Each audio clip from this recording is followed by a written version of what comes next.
Olá minha gente, muito bom dia, boa tarde, boa noite, conforme seja a hora que você esteja vendo a postagem desse vídeo. Como sempre em cada vídeo, me perdoe se eu sou enfático com esta palavra, mas em cada vídeo eu gosto de me apresentar, se é que você ainda não me conhece. O meu nome é Jaime Viana e eu sou mais um entre os milhares a batalhar pela fé que uma vez foi dada aos santos, tá certo? Eu estou aqui com muita responsabilidade. Eu quero falar sobre o amor de Deus para você, porque o mundo sem amor é um mundo morto. Mas para isso, a Bíblia nos diz, a palavra de Deus, que Deus amou o mundo de tal maneira que nos deu o seu Filho unigênito, para que todo aquele que nele crer não pereça, mas tenha a vida eterna. Eu não estou aqui para falar sobre denominação A, B ou C, mas eu quero falar nesta hora sobre o ministério tríplice do Senhor Jesus Cristo, ou seja, eu quero falar para você sobre as três fases do ministério do nosso Senhor e Salvador Jesus Cristo. Bom, quando Jesus começou, para ser mais específico, eu quero falar a respeito do evangelho mais velho, né?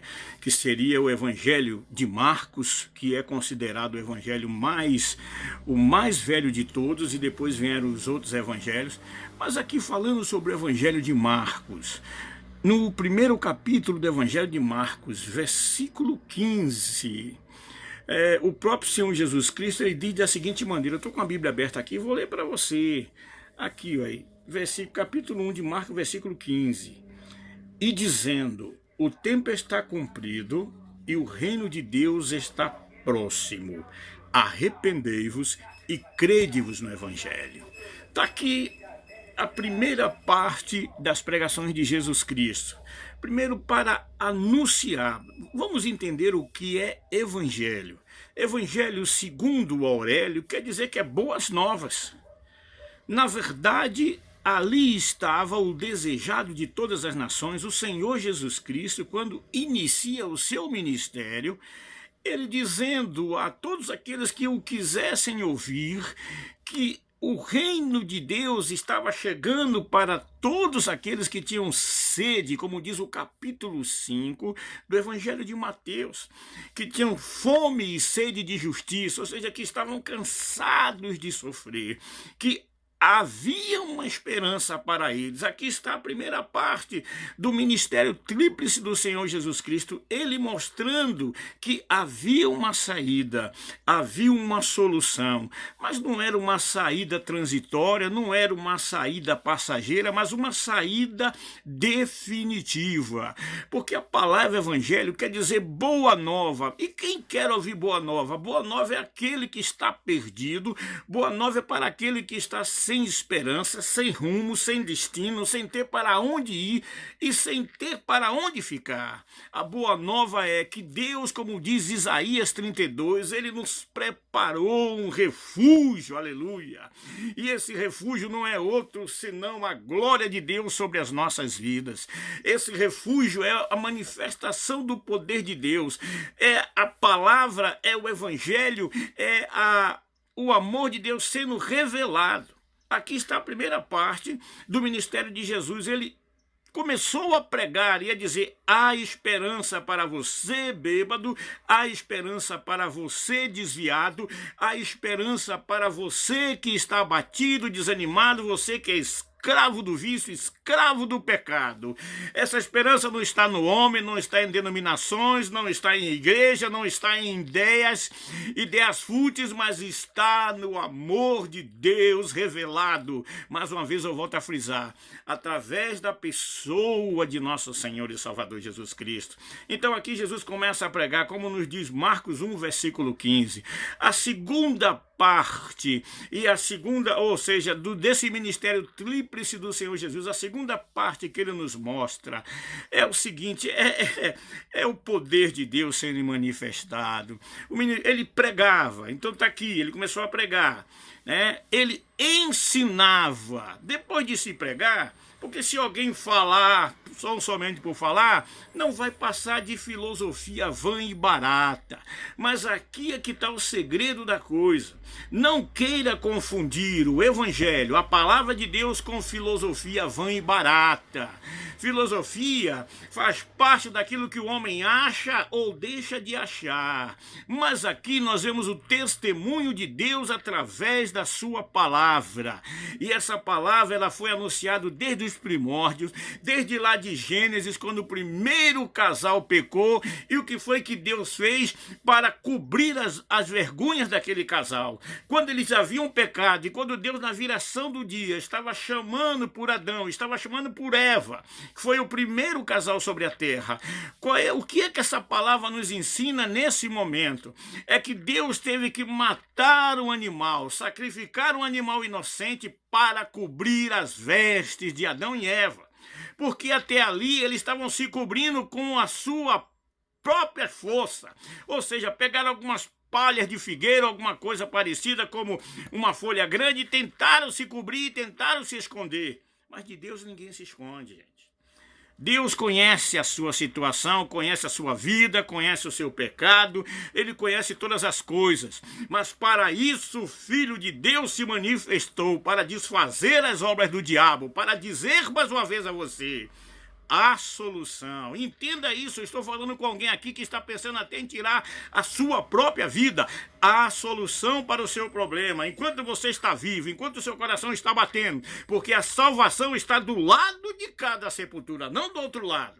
Não vá nessa conversa de que morreu, depois você vai no lugar de uma mesa branca ou alguma coisa parecida, e chega lá, você vai invocar e vai aparecer e vai acender vela. Nada disso funciona.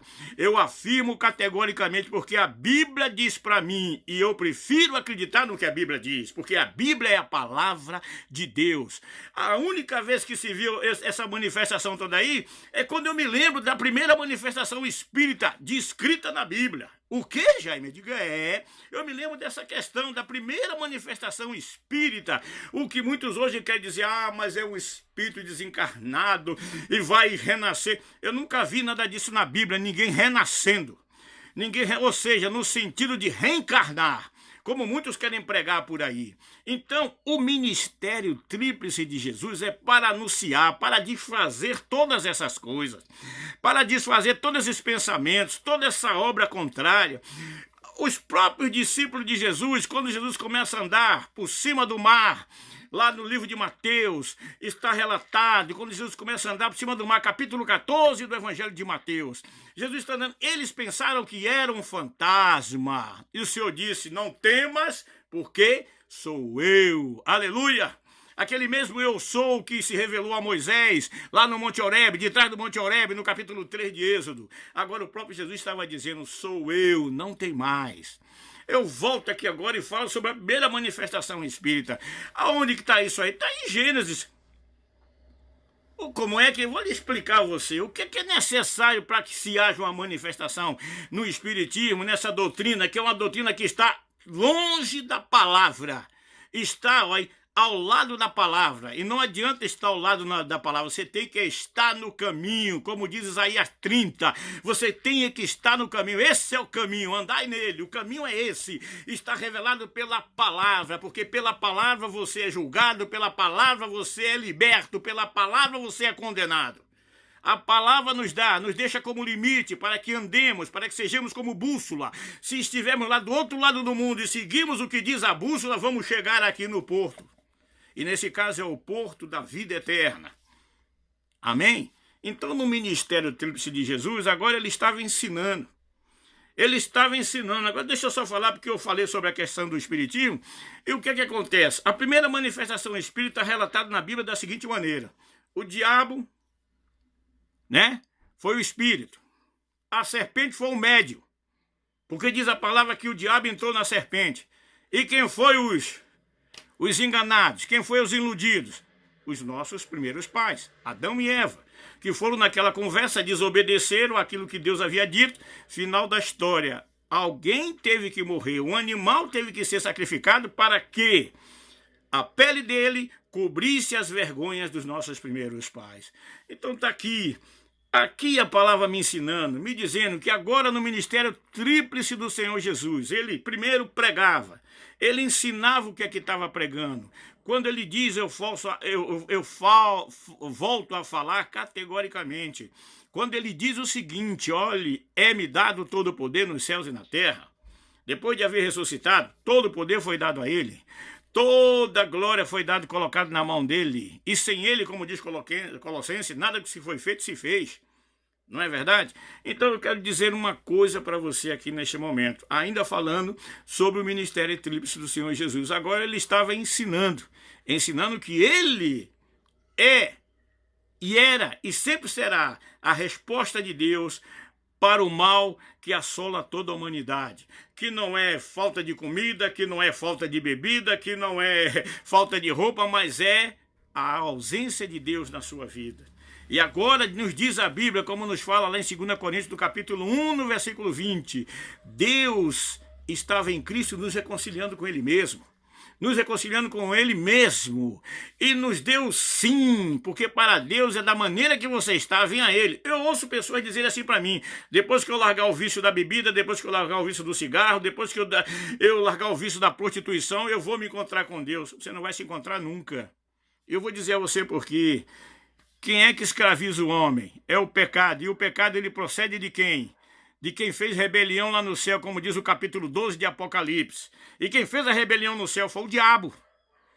Então o diabo, ele ensina o homem a pecar desde o princípio, desde aquilo quando o homem se entende por homem, quando ele é criança, quando é inocente, não tem como cobrar dele, mas na hora que a consciência é ativada, ele deixou de ser criança, se ele pecar, ele vai morrer, né?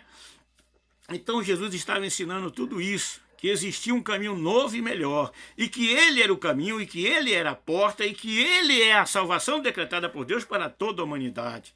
No ministério tríplice de Jesus, e como é que ele podia afirmar isso? No capítulo 17, versículo 30 e 31 do livro de Atos, nos vem a resposta divina da parte de Deus, dizendo, porque Deus não leva em conta o tempo de ignorância. Quando você não tem conhecimento é uma coisa. Agora não adianta depois você ter o conhecimento, estar dentro de uma igreja, participando dos cultos, participando dos momentos de oração, participando do momento de louvor, dando o seu dízimo, se a sua vida não estiver condizente com o que está na palavra. Não adianta.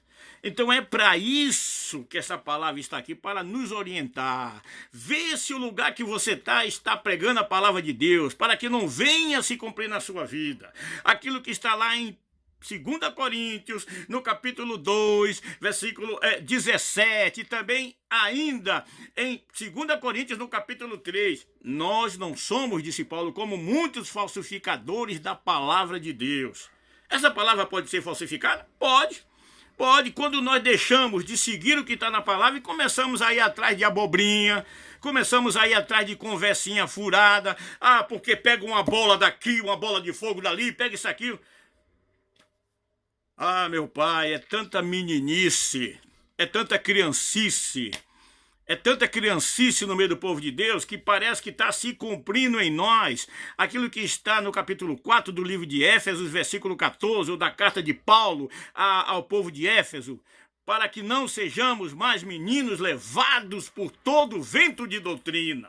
E como é que eu não vou ser mais levado por todo vento de doutrina, por qualquer conversinha fiada? Eu vou ali porque ali Deus está revelando, ali está caindo fogo. Que Deus revela mesmo. Deus revela. Eu sei que Deus revela. Eu não sou contra a ação do Espírito Santo. Eu sou contra, e vou dizer uma coisa a você, como a Bíblia é, contra tudo aquilo que é falsificação da palavra de Deus. Agora, vai entender. Como é que você vai entender se você estiver olhando para a palavra? É aqui que está o segredo. Você temos a obrigação de fazer se cumprir em nós o que está lá em 2 Timóteo, capítulo 2, versículo 5. Procura apresentar-vos a Deus como obreiro aprovado, que não tem do que se envergonhar, mas que maneja bem a palavra da verdade. Temos que conhecer, para manejar, meu irmão, temos que conhecer. Vamos despertar desse sono. E vamos entender agora aqui a terceira fase do ministério tríplice de Jesus. Ele pregava, ele ensinava que ele é o Senhor, que sem ele tinha poder, ou seja, que ele é o único que tem o poder para perdoar pecado, né? Como disse aquele paralítico, para que saiba que o Filho do Homem tem na terra poder para perdoar pecado, disse ao paralítico, levanta, toma sua cama e anda, aleluia. E a terceira fase do ministério tríplice de Jesus, essa é que está, aí o milagre acontece, né? Aí vai se cumprir o capítulo 17, capítulo 10, perdão, de Romanos, versículo 17, porque a fé vem pelo ouvir, e o ouvir a palavra de Deus. Então está aqui, meu irmão, quer vitória, quer despertamento, quer a sua vida aos pés do Senhor Jesus? Acredita na palavra. E como é que você acredita? A fé vem pelo ouvir. Hoje você pode só ouvir, como pode ver o testemunho escrito nesta palavra e saber que Jesus Cristo é o mesmo ontem, hoje e eternamente. E que com ele não há mudança, ele não muda, por isso ele é o Senhor. Ele promete, ele cumpre. Viu? Não é como muitos, que para Deus não tem si. O que passa de sim, sim, não, não, é de procedência maligna. Como diz 5,37, né? Do livro de Mateus. Então, vamos tomar consciência disso, é o que eu peço a você em nome de Jesus. Comece a tirar minutos para aprender da palavra, para ler, para buscar, para observar, para adquirir conhecimento, porque aí vai se cumprir, conhecereis a verdade, e a verdade vos libertará. Em nome de Jesus Cristo, eu dou graças a Deus por você e pela sua paciência. Se possível, aí compartilhe que eu te peço, compartilhe, nos siga aí no YouTube, se possível. Se você achar que vale a pena, se achar que não vale, eu vou seguir em frente em nome de Jesus. Eu digo a você, eu profetizo para você, fica na paz, porque o resto a gente corre atrás, em nome de Jesus. Amém, graças a Deus. Amém e até a próxima.